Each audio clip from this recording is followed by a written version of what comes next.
Hello everyone, I'm Jeff Standley with Standley Handcrafted, and today we're going to talk about opportunity and just how much is out there. Now, this is the topic that comes up quite a bit, although it doesn't come up as opportunity. It comes up more as people being protective, people hiding their secrets, people thinking that because somebody else is starting to make candles, that means that they're going to be selling less candles. That's kind of why I wanted to get into this video and talk about just how much opportunity is out there and kind of give people a better perspective on what's out there and why it shouldn't matter if your neighbor or friend or partner, whatever, starts to create candles, or basically somebody entering into the candle field. And basically, I think we've talked about it before, but basically becoming a saturated market. This is something I push back against a lot with a lot of different candle makers. And it definitely comes up in the group quite a bit because, again, I think we just hit 23,000, or we're about to hit 23,000 members in the group.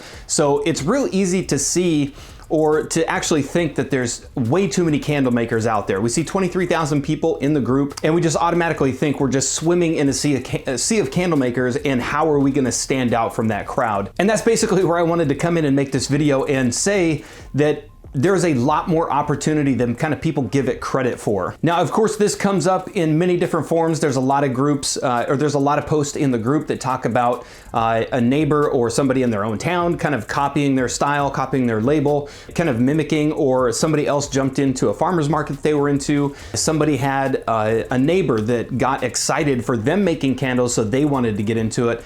And that person kind of felt like they were kind of taking business from them. And that's where I wanted to get in and talk about this one and kind of basically say it doesn't matter how many candle makers are out there, because there's so much room for opportunity. There's so much room for sales for absolutely everyone, that even if all 23,000 people in this group or the DIY Facebook group were actually making and selling candles, there is still opportunity everywhere, even for you jumping into that very large pool. And I was thinking about this one on the way to work the other day, and I live in an area, I live close to Seattle, but the area that I'm in is Tacoma, of course, and it's a little bit smaller area than Seattle. And I was trying to think about that one, and I was trying to break it down to where it would make sense to a lot of people. So I was thinking about the population and how many candle makers are around here, and there's not a ton of candle makers in Tacoma, and that's gonna be the same for any city out there. I don't think anybody lives in a city where there's probably 10,000 candle makers or even 5,000 candle makers.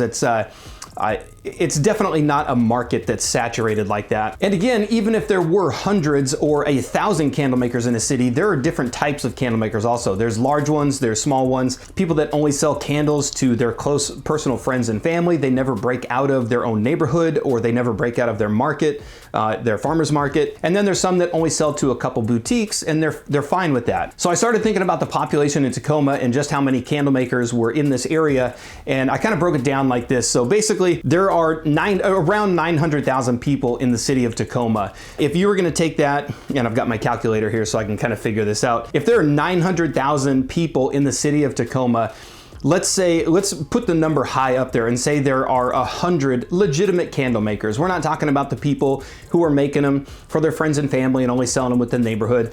We're talking about people more like me who are going out there and trying to get into shops. They're online websites, they're going to farmers markets, people that are kind of branching out across the city and not just their own neighborhood. I think 100 is really shooting up there. I don't think there's that many at all. I know a lot of the candle makers around here. I'm on Instagram searching for posts and candles and everything like that. I don't think I've ever come across more than 20 or 30, but let's call it 100. So if you take 900,000 people in the city of Tacoma, you divide that by 100 candle makers, you've got 9,000 people between each of those candle makers that you can sell to. Now, obviously, you're not gonna sell to all 9,000 people, but let's just say that you did. So if you had a $10 candle, just a basic 8-ounce jelly jar, selling it for $10. So if you took the 9,000 people that are broken down evenly between all 100 candle makers, and you sold a $10 candle once to all 9,000 people once a year, you'd still make $90,000 for the entire year. Now, that's insane. I mean, that's incredible money to almost anybody. And of course, not everybody's gonna do that. I mean, we're going for huge numbers here. We're basically going just to make a point in this one. But that's just how much opportunity is in Tacoma alone, just my city. Obviously, there's not 100 candle makers in this area, so I have a much bigger chance to sell to a bunch of people. Obviously, me getting to 9,000 people is also hard work, but it's not out of the scope of possibility. And that's also what I kind of want to highlight here is showing up to markets, farmers markets, walking into stores. It's not that hard to potentially sell to 9,000 people. And obviously within that 9,000, I mentioned you're selling one $10 candle to all 9,000 people once a year. Now, obviously you're not going to sell to all 9,000 people. You're going to sell to a few. But that's when the numbers come back to you, and I mean, you're gonna have repeat customers. And again, those numbers are definitely more in your favor. Like I said, there's not 100 candle makers in this area. There probably are that many candle makers or people who are making candles in their own house. There are a lot of people that do DIY stuff. So somebody's gonna comment in the comments that of course there are 100 candle makers in the area. People actually making candles in their house, not selling them, of course, there's probably that many. But real candle makers that I'm competing with, and again, I hate to even say competing, but that is what it is basically. I mean, I'm putting my stuff out there on Instagram. I'm trying to get seen more than they're being seen. But even if that's not the case, no matter what I did, I still would have a hard time reaching all 900,000 people in this area. And that's gonna be the same for any other candle maker. So if I'm putting myself out there, basically, I don't even think about how many other candle makers are out there. It never crosses my mind. I go out and I look every once in a while just to see who's showing up to some of the shows, see if they're at farmers markets. I don't want to sign up for a farmers market that already has like 2 or 3 candle makers because most likely you're not going to get in. But I also don't want to get into a market that has a couple when I can jump into another farmers market that's just as big that may only have 1 or none at this point. And of course, right now I'm only talking about the Tacoma area. And the beautiful thing about doing candle making or any business at this point right now is we've got social media. It really kind of takes, and this is where I want to talk to the people that are in small towns. I was born and raised in a small town, so I definitely have that mindset. You're stuck in your own little area, and social media and the internet has come along and really removed that. So even people who are in a small area, and again, there's a lot of people that watch these videos that are going to comment, I'm only in a town that serves 10,000 people, and there's already a couple different candle makers. That, again, is a little bit more difficult, but still not that difficult. Because even if you have 4 or 5 candle makers in a town of 10,000 people, you can still make a great living just within that town. You've got 10,000 people that are still buying candles repeatedly. Obviously not all of them, and then some people are buying a couple a week. But that's where the beauty of the internet and social media comes along, because you're no longer stuck in your own little town.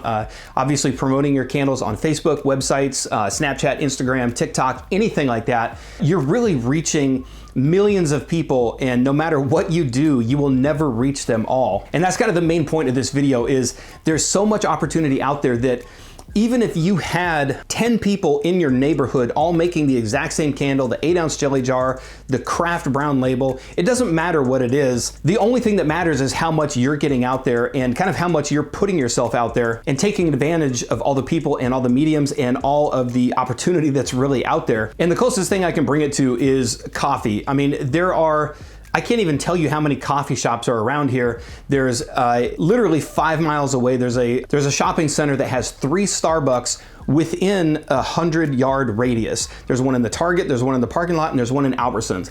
They all have lines, and just down the street, there's a mini coffee shop that has, it's just a kind of a pop-up stand in the middle of a parking lot, and every single day, those guys have lines of cars throughout the parking lot waiting to get coffee. And that right there should show you, obviously, there are way more coffee shops than there are candle makers, and coffee still sells through the roof. People are lining up day after day to get it. And even people, I had a friend who started one of those little pop-up shops, and they made incredible money completely surrounded by bigger coffee shops. And again, it came down to how much they were putting themselves out there.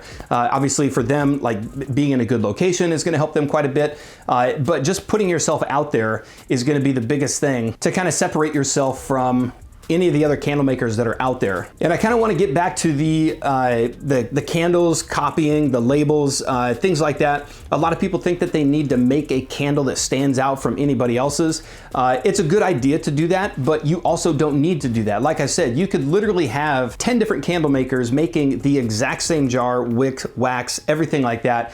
In a situation like that, it's going to come down to how quick can you get in front of more people than they can. And of course, that's going to be the same for business in general. How much are you going to promote yourself? How much are you going to walk around and tell 100 people when they're only telling 10 people? That's where you can take advantage of the opportunity. Obviously, there's a ton of opportunity out there. There's a ton of people out there. There's millions of people that you're never going to get to. And there are certain people who are going to be just fine selling within their neighborhood, and they'll try to protect that area. I would tell anybody to think kind of bigger than that. Think outside your neighborhood. Think outside the neighborhoods around you.